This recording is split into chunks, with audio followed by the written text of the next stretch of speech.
అని కథ లేదు తినని అన్నం లేదు రామరామ అంటే రోమరోమని విడవారు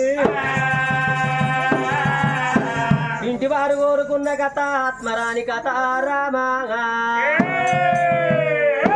పోయే కథ ఆత్మరాని కథ అన్నారు